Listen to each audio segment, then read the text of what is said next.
เฮ้ยไอ้เหี้ยเอา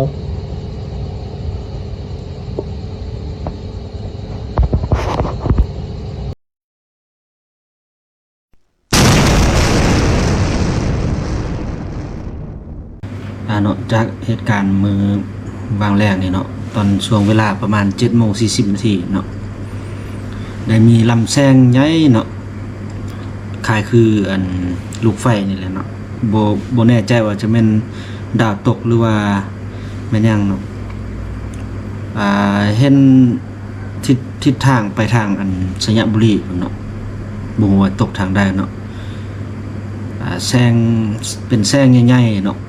เดี๋ยวที่ขึ้นวิดีโอให้เบิ่งเนาะ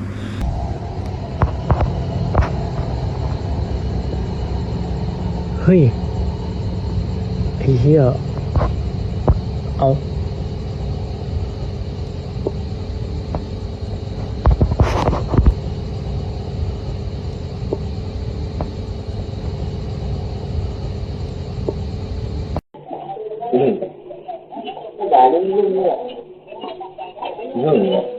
เป็นแซงใหญ่ๆแล้วก็มีคนจำนวนหลายเนาะที่ว่าเห็นเนาะ